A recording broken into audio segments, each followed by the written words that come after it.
uma oração? Sentados mesmo. Mas, Pai, nós mais uma vez queremos te agradecer, Senhor, pelo dia de ontem, pela nossa visita aos irmãos lá em Betel, por o Senhor ter nos levado em segurança, pelo tempo passado ali, Pai, com os irmãos, comunhão, a Tua Palavra, que nós pudemos desfrutar. Enfim, Pai, por tudo te damos graças. Também pelo nosso despertar e hoje podemos estar aqui na Tua casa. Abençoa, Pai, Tua Palavra que foi pregada e agora te pedimos que o Senhor, mais uma vez, Senhor, seja conosco, nos dando direção no estudo da Tua Palavra, que possa ser proveitoso para nossas convicções doutrinárias, para nossa firmeza na fé, por nosso maior entendimento a respeito das Tuas verdades, Senhor. E que isso possa contribuir para o nosso fervor na adoração, no serviço a Ti, Senhor. Tudo isso nós te agradecemos e suplicamos pelo nome do Teu Filho Jesus, nosso Salvador. Amém.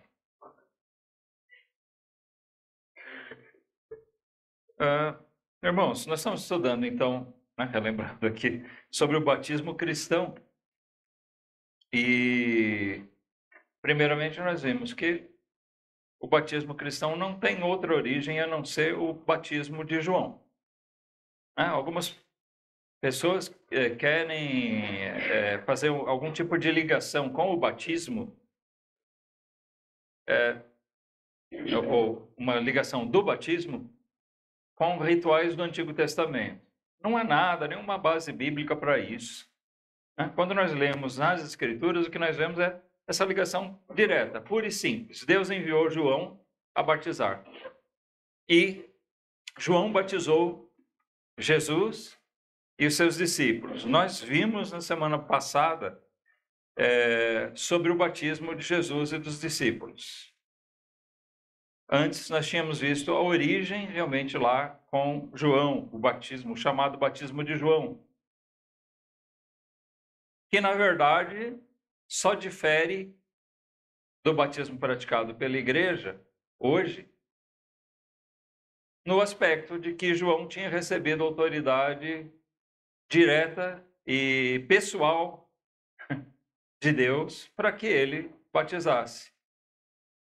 E a igreja herda essa autoridade de Deus através de João. Jesus foi batizado, nós vimos, é importante destacar, e eu vou querer pegar aqui só um versículo que nós não mencionamos. Algumas pessoas fazem confusão com o fato de Jesus ter se batizado. Como o batismo está atrelado à ideia do arrependimento, algumas pessoas colocam como se Jesus tivesse se convertido ali, né? Não, Jesus não precisou de conversão. Ele é santo, perfeito, desde sempre, desde o seu nascimento como homem e desde a eternidade com o Pai. Amém? Não tem margem para nós pensarmos diferente disso.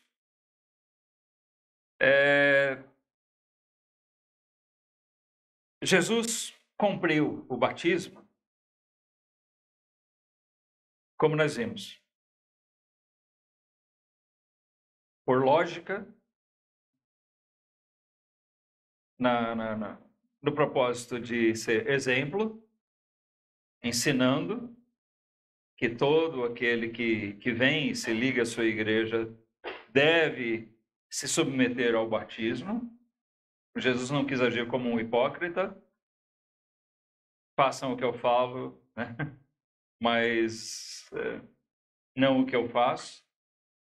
Ele foi exemplo também em todas as coisas e também no cumprimento disso, mas havia um motivo mais forte para que Jesus se deixasse batizar por João, mesmo que João tenha relutado em fazer isso a princípio, nós vimos isso. Jesus fez questão, porque toda a sua igreja seria batizada. Os discípulos de Jesus eram batizados por João. E nós vamos ver no estudo de hoje que isso se tornou uma prática cristã. O batismo cristão é essencial à membresia de uma igreja cristã. Tá? Isso se tornou, assim, não existe uma ordem explícita. Olha, né, como se fosse um mandamento. Mas existe, sim, muito claro a determinação de o crente passar, se submeter ao batismo como um ato de obediência, de testemunho público e voluntário da sua fé. E isso se mostra como um ponto inicial da participação, do ingresso do crente na igreja, de ele se agregar realmente ao corpo de Cristo ali.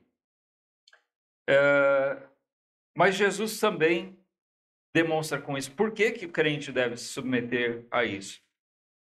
É muito importante, irmãos, que o crente tenha o entendimento do que representa o batismo. A gente já tem muitas vezes a autoridade de quem ministra, e isso precisa ser feito, precisa ser observado. Né? Uma igreja com autoridade para isso. A gente atenta para a forma, imersão.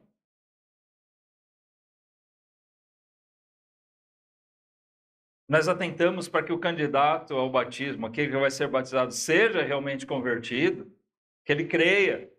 Mas também é muito importante que a gente atente para esse aspecto de que aquele que vai ser batizado, ele entenda o que ele está fazendo. Tá, eu diria assim, olha, se alguém aqui se batizou pensando que estava lavando seus pecados nas águas do batismo, então pode se juntar aí aos irmãos que pediram para ser rebatizados, né? E a gente faz outro, tá? Porque você se batizou com o entendimento totalmente errado. O batismo representa realmente a nossa fé na morte e ressurreição do nosso Salvador. E na morte e ressurreição nossa, a nossa morte como pecador e o nosso novo nascimento, o nosso ressurgimento como uma nova criatura mesmo em Cristo. O batismo tem que falar disso. Quando nós somos batizados, nós estamos falando disso.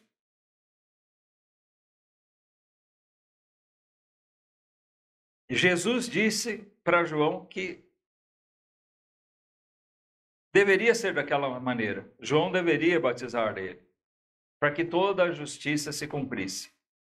Jesus começou seu ministério com o batismo, um ato simbólico. Né? O batismo, assim como a ceia, é um ato simbólico. E como um símbolo, ele deve observar certas características. Eu, volta e meia, dou o exemplo aqui. Eu não posso pegar uma fotografia de um irmão, né? Você pegar uma foto aqui do Daniel e dizer, olha, esse aqui é o Leandro. Todo mundo vai ver que... Né? A gente sabe que não é o irmão, é só uma foto. A foto representa alguém, tá certo? Aquela imagem representa alguém. Mas tem que representar com fidelidade. Se eu estou vendo que não tem... a simbologia está totalmente distorcida, a representação está totalmente distorcida, perde valor. Então, o batismo tem que manter as características, porque ele está representando uma coisa. E quando Jesus se deixou batizar por João ali para iniciar seu ministério, ele estava representando aquilo que iria acontecer no final do seu ministério terreno, que era justamente a sua morte e ressurreição, a sua paixão. Vamos ver um versículo aqui, irmãos, em Lucas 12.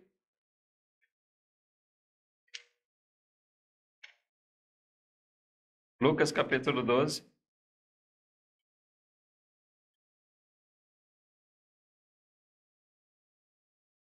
No versículo 50, né, só para dar uma contextualização melhor, Jesus está dizendo aqui no versículo 49, ele diz, eu vim lançar fogo na terra e que mais quero se já está aceso? Importa, porém, que seja batizado com um certo batismo. E como me angustio até que venha a cumprir-se. Vocês entendem do que Jesus está falando aqui? Importa, é necessário que eu seja batizado com um certo batismo. Ele se refere a um determinado batismo que ele deveria passar. E ele diz, e eu me angustio até que se cumpra isso. Isso faz a gente lembrar da agonia de Jesus ali no monte, né? Quando ele orava com a certeza, com o conhecimento pleno dele daquilo que estava para acontecer. Tinha chegado o grande momento. Esse é o grande momento para Jesus e para a história da humanidade. Amém? É o grande momento, irmãos. Se aquilo não tivesse acontecido, não haveria salvação para nenhum de nós. Todos estaríamos condenados. É o grande fato. Mas para Jesus, era, ao mesmo tempo, aquele momento que ele aguardava, mas que também, humanamente falando, ele se afligia por isso. Em João 12,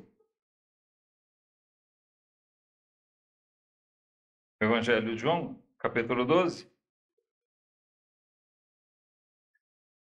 no versículo 27, Jesus diz assim, agora a minha alma está perturbada, e que direi eu? Pai, salva-me desta hora, mas para isto vim a esta hora. Que conflito, né? Jesus tinha aqui na sua aflição. Ele diz, minha alma está perturbada.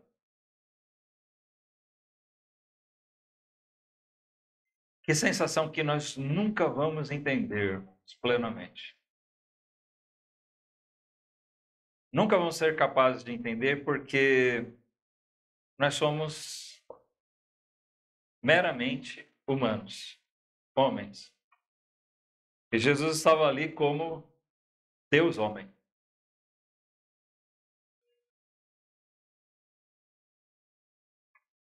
A alma dele, como homem, estava perturbada.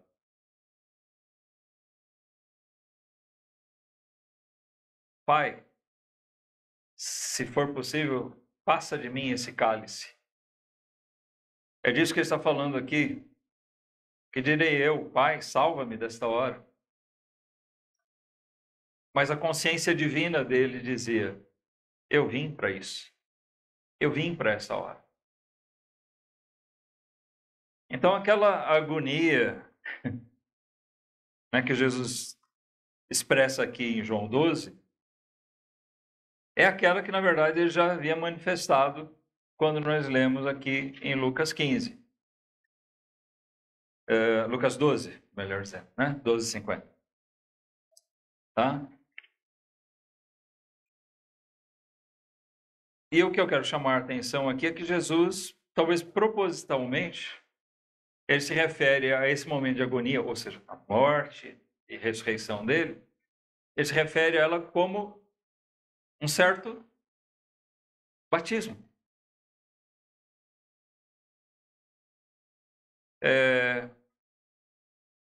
Nos fazendo lembrar do batismo dele. Então, aquele batismo nas águas que ele se sujeitou, através de João, autorizado pelo Pai a fazer aquilo, era já a mostra dele de obediência àquilo que ele faria. Mesmo aflito, perturbado na sua alma humana, né? Mas ele sabia que ele veio para aquilo e ele queria realmente cumprir aquilo e o fez. Por amor a nós, por sujeição ao Pai. Mas com isso, irmãos, eu ponho um ponto final aqui, mas eu quero mostrar para vocês, tá, através desse ponto, a transição daquele batismo original, né, originado em João, o Batista, sendo aplicado à igreja. Então, nós vemos Jesus e os seus discípulos que formaram o centro a primeira igreja, a igreja de Cristo, e que gerou, assim, historicamente, ao longo dos séculos, as demais igrejas. Estou me referindo a igrejas verdadeiras, né? Igrejas que realmente partiram dali. Não igrejas inventadas por movimentos heréticos, por homens.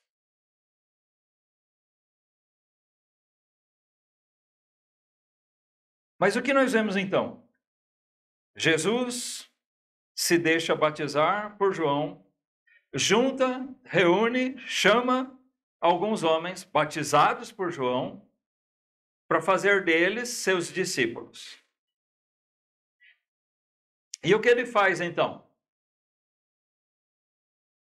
Ele sai com esses e começa a pregar. Então nós vemos aqui a Igreja de Jesus dando seus primeiros passos. Né? Vamos abrir lá em João, novamente, mas agora no capítulo 3.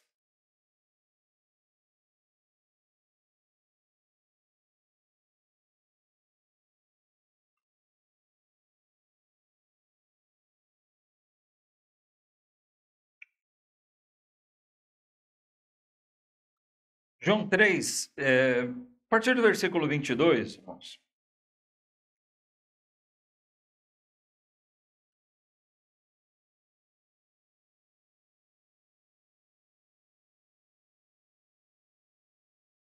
João 3, 22.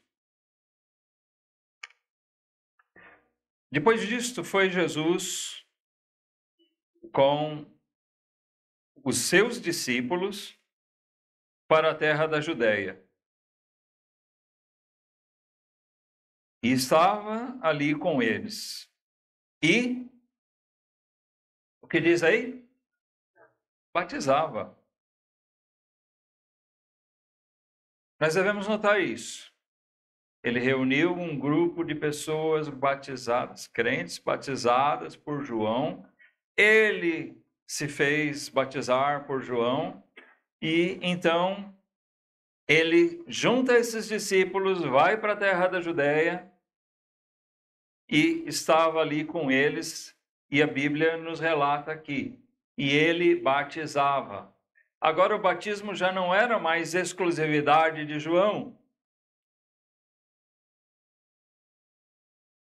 mas também seria um erro pensar que João, morrendo, ele passaria essa autoridade para um outro homem. Ele não tinha essa autoridade. Ele recebeu ela de Deus e ficou restrita a ele. Ele não tinha autoridade para nomear um sucessor. E a Bíblia não fala de um sucessor. Lembram do caso de Apolo, que a gente mencionou no primeiro estudo, né? Apolo, quando passou pregando ali, ele sendo um judeu, ele pregando lá em Éfeso, ele tinha entendimento sobre salvação e ele pregou,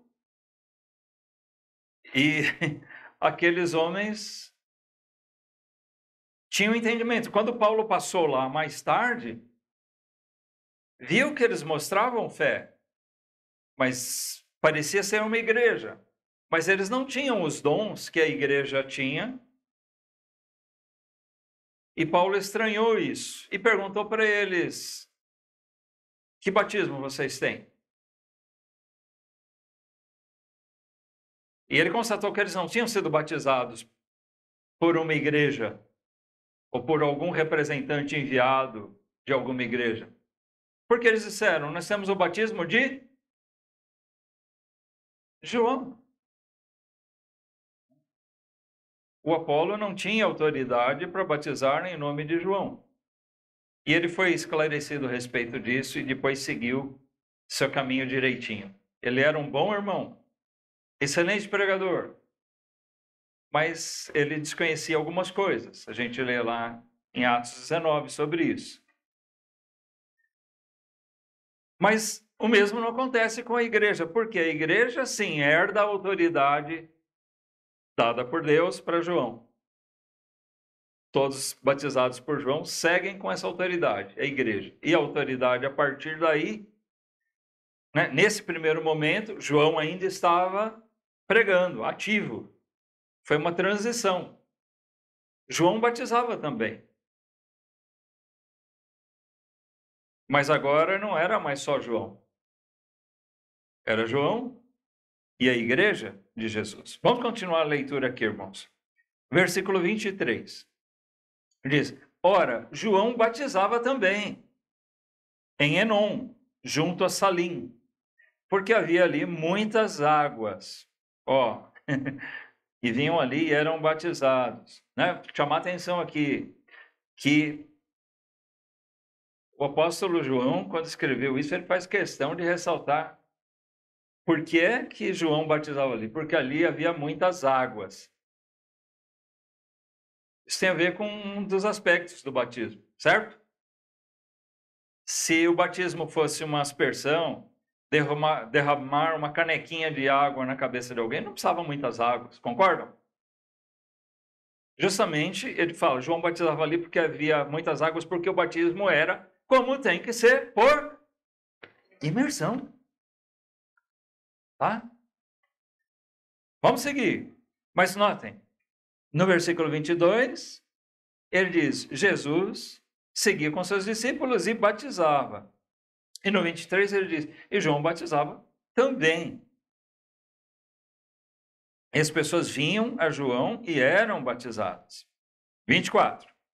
Porque ainda João não tinha sido lançado na prisão.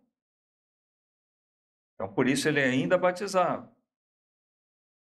Houve, então, uma questão entre os discípulos de João e os judeus acerca da purificação.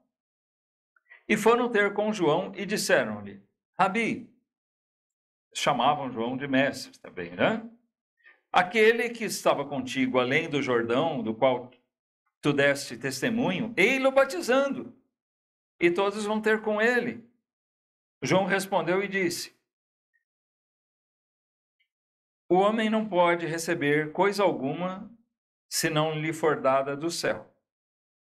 Vós mesmos me sois testemunhas de que disse, eu não sou o Cristo, mas sou enviado adiante dele. Aquele que tem a esposa é o esposo, mas o amigo do esposo, que lhe assiste e o ouve, alegra-se muito com a voz do esposo. Assim, pois, já este meu gozo está cumprido. Então aqui João usou de uma pequena parábola, né? Quem tem a esposa é o esposo. Ele está dizendo, Jesus é o esposo. E a esposa pertence a ele. Tá? Talvez ele esteja se referindo aqui como a igreja. Não sei se dá para a gente ir nesse detalhe. Mas o importante é que ele está dizendo, essas coisas pertencem a ele, não a mim. Vocês sabem muito bem, eu disse, eu não sou o Cristo, eu vim só adiante dele. Mas o amigo do esposo, ele diz, eu sou o amigo do esposo. O amigo do esposo se alegra pelo esposo. E eu me alegro. Ele quis dizer, Se Jesus está batizando, amém. Porque isso pertence a ele.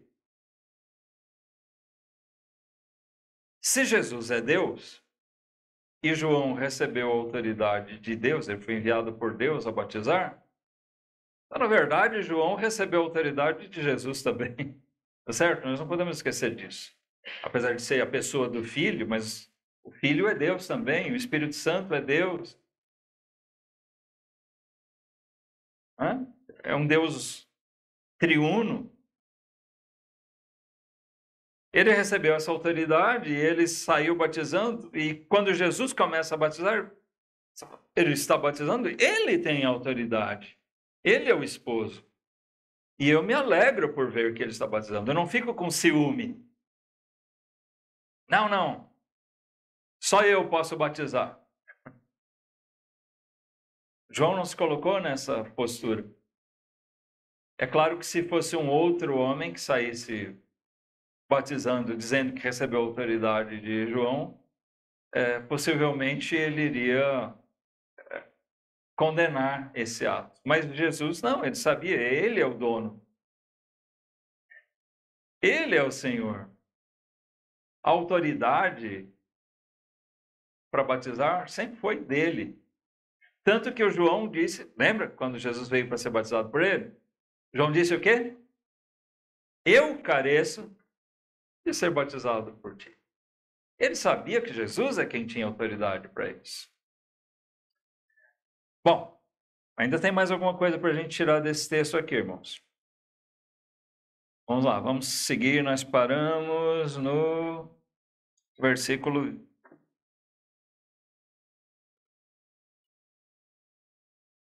28.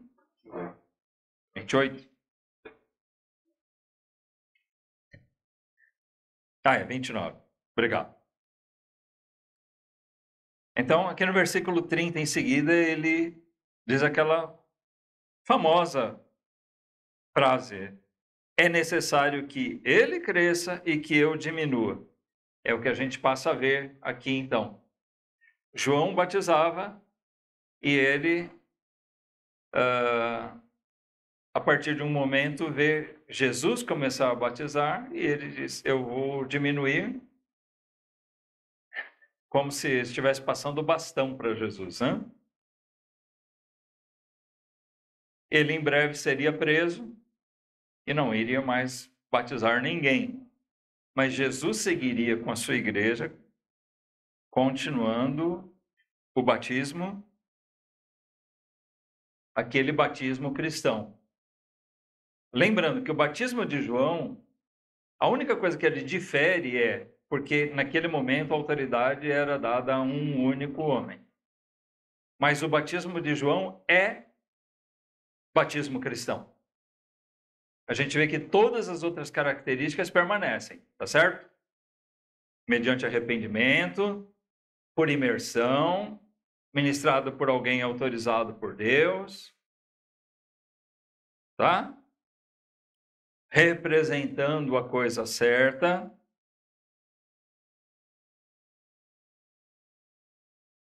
E João, tendo consciência disso, o meu tempo está passando, mas Jesus vai levar isso adiante, a pregação do reino e o batismo como um ato de declarativo, né? Simbólico, representativo dessa conversão dos homens.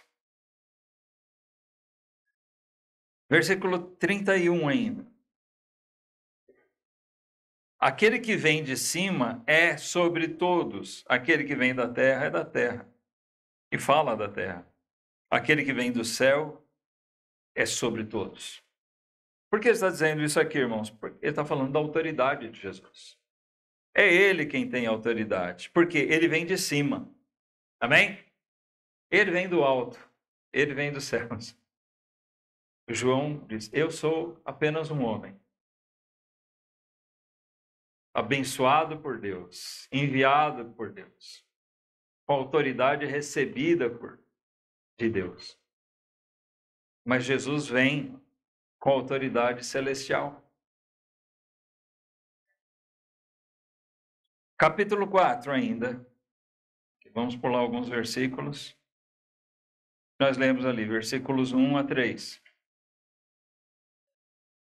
E quando o Senhor entendeu que os fariseus tinham ouvido que Jesus fazia e batizava mais discípulos do que João, ainda que Jesus mesmo não batizava, mas os seus discípulos, deixou a Judéia e foi outra vez para a Galiléia.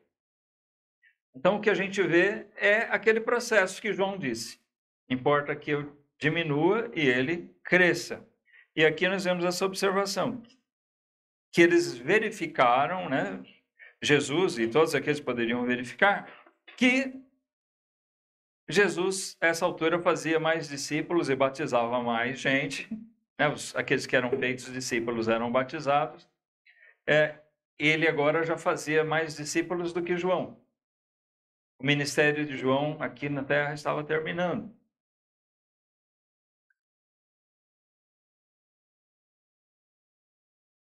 Então aqui a gente vê essa transição, irmãos, do batismo de João para a igreja de Jesus Cristo.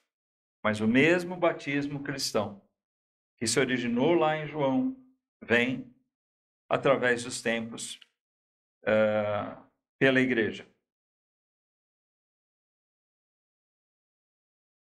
Quando Jesus estava para subir aos céus, nós vimos aqui que ele seguiu pregando esses primeiros passos, esses primeiros anos, seu ministério, que se estima em cerca de 3 anos, 3 anos e meio. Jesus pregou com seus discípulos e foi feito um trabalho. O que é que Jesus fez? Ele deu à sua igreja, ele deu a eles, aos discípulos, todo o ensinamento doutrinário. Então, uma parte do trabalho de Jesus nesse tempo foi voltado aos seus discípulos. Visando o quê? Que quando Jesus subisse aos céus, ele deixaria seus discípulos devidamente orientados para dar sequência com a igreja. Tá certo? E é isso que aconteceu depois. Então, aqueles homens foram preparados para isso. Mas o ministério de Jesus também seguiu fazendo outros discípulos. Isso era só uma parte. O treinamento, o ensino doutrinário e o treinamento, preparando eles para serem evangelistas, era uma parte do trabalho de Jesus. Lembra que quando ele chamou aqueles pescadores, particularmente Pedro, aquela frase, eles eram o que mesmo? O que eles faziam da vida? Pescadores, né? Pescadores de peixe. E Jesus disse, venham que eu vou fazer de vocês pescadores de homens. Então, um outro aspecto do trabalho de Jesus com eles era o treinamento, o ensino para que eles fossem capacitados a serem evangelistas, pescadores de homens. Que eles fossem anunciar o evangelho. Eles foram alcançados pelo evangelho e agora eles seriam usados para levar o evangelho para outras pessoas. Mas Jesus mesmo ensinava isso, não só na teoria para eles, mas ensinava na prática. Porque eles se reuniam com multidões e Jesus pregava. E mostrava para eles o que eles tinham que ensinar. Jesus pregava aquelas multidões, que eles se voltassem a Deus, que eles crescem no Evangelho, e aqueles que criam, se apresentavam, se manifestavam, declarando seu arrependimento e fé, e eles eram também batizados. Como diz aqui o versículo 2, o versículo 1 diz que Jesus batizava mais do que João. Mas o versículo 2 explica que Jesus, mesmo pessoalmente, não era ele quem mergulhava ninguém na água. ele deixava isso para os seus discípulos fazerem. Fazer outra observação aqui. Mais uma daquelas distorções que existem por aí. E eu já, falando sobre isso, em encontro de pastores, eu encontrei resistência da parte de alguns. Porque existem muitos que creem que a autoridade para batizar passa pelo pastor. Para batizar tem que ser pastor. Se a autoridade para batizar fosse exclusividade do pastor, quando Jesus pregava, quem é que tinha que batizar? Jesus. Ele era o pastor daquela igreja, pessoalmente. E ele continua sendo o nosso sumo pastor. Mas ele delegava isso aos seus discípulos. Porque a autoridade para batizar está na igreja, não no pastor. É lógico que a igreja vai nomear alguém para fazer isso. Vamos dizer, nós vamos fazer um batismo. 2, 3 pessoas, 5, 10, eu topo. E a igreja provavelmente vai delegar isso para mim, para eu ministrar esses batismos pela autoridade da igreja, certo? Mas digamos que, né, um avivamento aqui em São José dos Campos. De repente, 500 pessoas se convertem e querem ser batizadas e fazer parte da igreja de São José dos Campos. Eu teria imenso prazer em batizar 500 pessoas. Mas ia levar tempo. Não seria problema nenhum a igreja autorizar outros irmãos para me ajudarem, né? E a gente dividia a tarefa. Teria alguma coisa de errado? Não, Jesus fez assim. Tá? Então, nós vamos observando nos textos bíblicos certas coisas. Por que muitas águas? Porque o batismo tem que ser por imersão. Por que é que Jesus mesmo não batizava se ele era o pastor? Porque a autoridade não está no pastor, mesmo que ele seja Jesus. A igreja tem essa autoridade. Então, durante o tempo do ministério de Jesus, as pessoas que se converteram eram batizadas. E eram batizadas assim. E quando ele foi crucificado, quando se cumpriu o batismo, aquele certo batismo que ele falava que teria que acontecer, ele morreu, foi sepultado e ressuscitou, ressurgiu. Ele se apresentou à igreja e antes de subir aos céus, à destra do Pai, ele deu instruções aos seus discípulos. E a gente conhece muito bem essas instruções. Mateus 28. Conhecemos bem, mas vamos ler. Vamos lá? Finalzinho do Evangelho de Mateus, capítulo 28.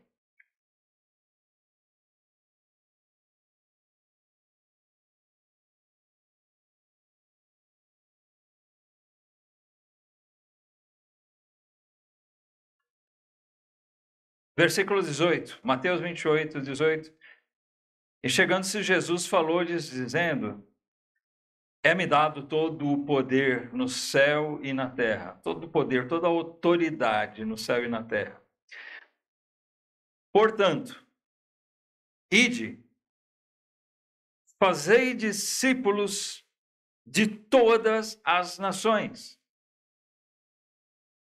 batizando-os em nome do Pai, e do Filho e do Espírito Santo. E depois ele segue a ordem, ensinando-os a guardar todas as coisas. Mas eu quero destacar isso aqui. Jesus deixou essa ordem para a igreja. Vocês vão continuar a fazer o que nós fazíamos aqui até agora. Só que nós vamos ampliar isso, tá? Vocês vão está na forma ide aqui porque é uma ordem. Tá? Ide. Vão fazer discípulos. Como a gente tem feito aqui, mas agora vocês não vão fazer discípulos só aqui. Fazei discípulos de todas as nações. Isso foi gradativamente sendo alcançado. Não foi de imediato. Certo? Eles a princípio ficaram ali, alcançaram muitas nações no dia de Pentecostes ali, porque muita gente estava lá, né, vindo de fora. Pessoas de outras línguas, de outras nacionalidades, mas que eram convertidas ao judaísmo, estavam lá por ocasião das festas. Mas mais tarde eles foram realmente a outras partes do planeta pregando o evangelho, fazendo discípulos. Fazer discípulo é através da pregação daquele mesmo anúncio que João fez e que Jesus continuou fazendo. Arrependei-vos, porque é chegado o reino de Deus. A nossa mensagem, resumidamente, é isso, irmãos. É a chamada aos homens para virem ao arrependimento, para se voltarem a Deus. Porque os tempos estão se cumprindo e nós temos todos que nos submetermos a Deus. E a submissão a Deus começa pela aceitação, pela fé, na providência dele de salvação, que é a dádiva do seu próprio Filho. Aquele que rejeita Jesus nunca vai poder ter parte com Deus. Tá certo? Jesus disse, eu sou o caminho, e ninguém vem ao Pai, se não for por mim. Então, existe uma ordem. Façam discípulos. Não é impondo uma religião, como a Igreja Católica fez em muitas partes, dominando determinados lugares e impondo a religião. Não é isso. O Evangelho é pregado. Os discípulos são feitos através do anúncio, do convite ao arrependimento, do anúncio do reino de Deus. E a ordem é: aqueles que crerem, vocês devem batizar. E depois ensinem tudo que vocês aprenderam para eles. Eles precisam entender o básico, sua condição de pecadores.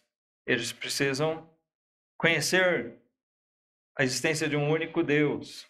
Eles precisam conhecer o plano desse Deus para a redenção do homem. E uma vez arrependidos, convertidos, eles devem ser batizados. Essa é a ordem de Jesus, batizando-os pela autoridade de Deus. E ele detalha aqui do Pai, do Filho e do Espírito Santo. Em Marcos 16,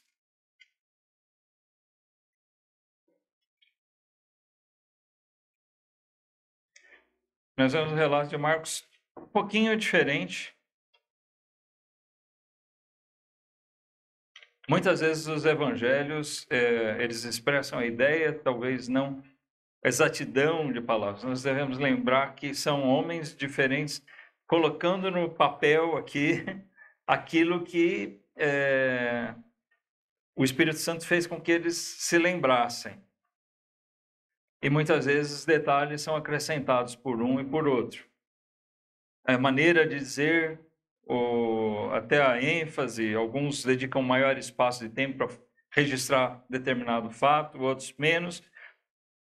Aqui o Evangelho de Marcos está falando da mesma coisa que nós lemos lá em Mateus, mas ele é um pouco mais sucinto nesse aspecto, apesar de acrescentar outros detalhes nos versículos seguintes.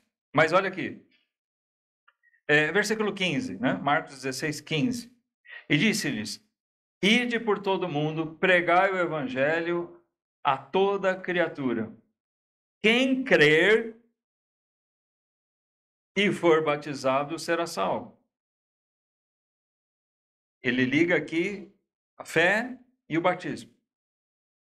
Mas quem não crer será condenado. Esse versículo aqui é usado por alguns que querem dar poder salvífico ao batismo. Isso é um grande erro, porque o restante da Bíblia não apoia essa ideia. Só a maneira de dizer que ficou registrado aqui, é importante a gente observar que o aspecto é enfatizar o papel do batismo como estando atrelado ao fato de crer. Alguém crê? Ele deve ser batizado. Por quê? Porque o batismo testifica, testemunha simbolicamente daquela fé.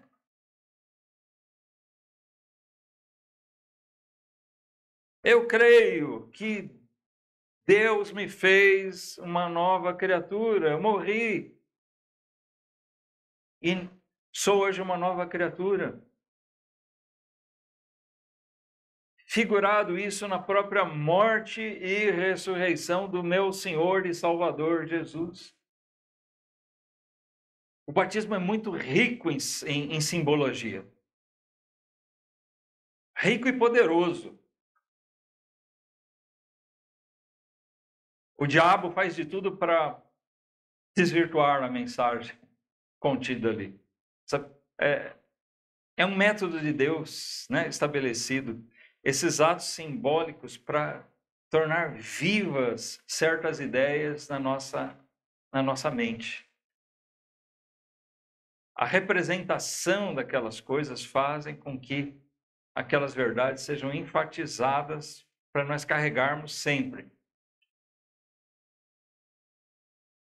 Por isso eu disse outro dia, olha, um batismo não é uma coisa banal. Eu já fiquei muito triste de ver irmãos da igreja, não aqui, mas irmãos da igreja desprezarem o batismo, né? A gente marca o batismo de um irmão. É um grande momento, é um momento solene, irmãos. Sabe, eu já tive que lidar com a situação de irmão da igreja que foi jogar futebol no horário que era o batismo daquele irmão. Como se o batismo não fosse nada.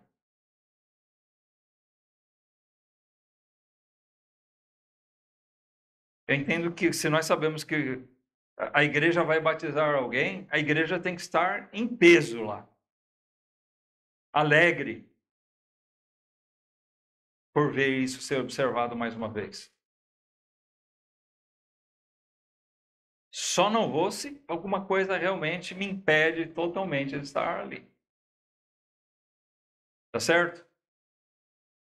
Mas isso depende do que nós entendemos realmente a respeito do batismo.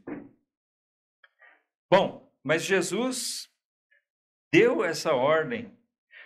O que quebra essa ideia de o batismo, da salvação depender do batismo, é a sequência do próprio versículo, né? Que diz: quem não crer será condenado. Ele não fala, mas quem não for batizado será condenado. A princípio, ele liga a fé e o batismo, no sentido positivo. Quem crer e for batizado será salvo. Mas é lógico que pelo Evangelho nós entendemos. Nós lemos lá Efésios 2, 8 e 9, e outros textos mais aí, né? Que deixam claro que o batismo não salva, não complementa a salvação. O ladrão na cruz não foi batizado e Jesus assegurou salvação para ele. Paulo diz lá em Efésios 2:8, olha, não é por qualquer obra. E o batismo é uma obra, é um ato que nós cumprimos. Mas é sim, totalmente pela fé. Então não se deve dar ao batismo nenhuma conotação salvífica, mas isso não tira a importância do símbolo dele.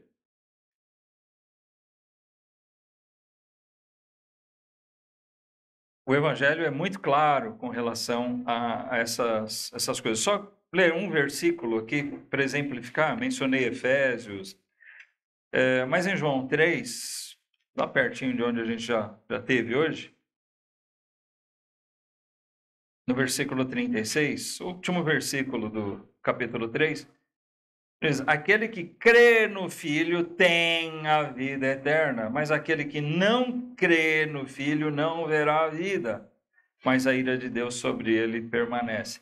E assim nós vamos encontrar infinitas referências na palavra de Deus de que a salvação está na fé, atrelada à fé no Filho de Deus, não ao ato do batismo. Não tem nenhuma menção aqui, não é? Aqui não diz, aquele que crê no Filho e se batiza tem a vida eterna. Olha as distorções que são causadas, né? Porque usaram como artifício essa coisa. Quem crer e for batizado será salvo. Aí o catolicismo usa isso como artimanha para induzir o batismo infantil, contrariando a Bíblia, porque a Bíblia ensina que quem deve ser batizado é aquele que crê. Aquele bebezinho não crê em nada, ele não tem a menor capacidade de crer. Alguém pode dizer, mas ele é inocente. Sim, ele não tem consciência do pecado. Logo, ele não pode se arrepender e nem crer. Um bebê não crê em nada. Ele só crê numa coisa, que se ele chorar, alguém vai dar mamar para ele. Ele confia nisso. Ele vai aprendendo com o tempo. Mas a gente vê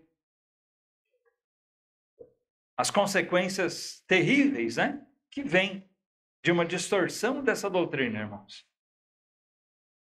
Batismo de pessoa não convertida, batismo de criança.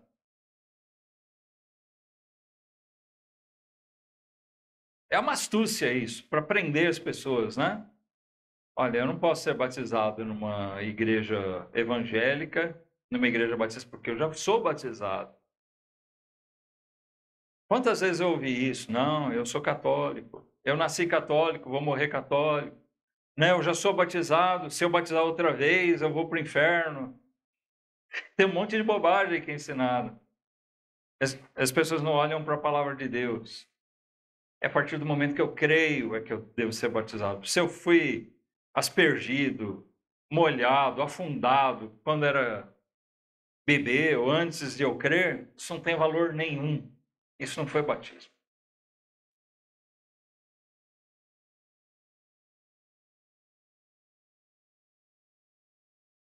Então, hoje nós vamos parar por aqui, irmãos.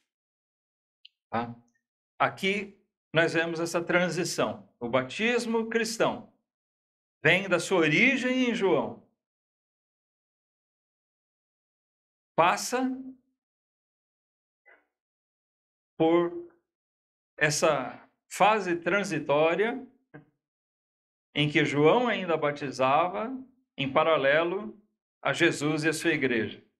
João é preso um pouco de tempo depois e vai ser decapitado, como a gente conhece, que a história relata, e Jesus segue com a sua igreja, pregando e batizando.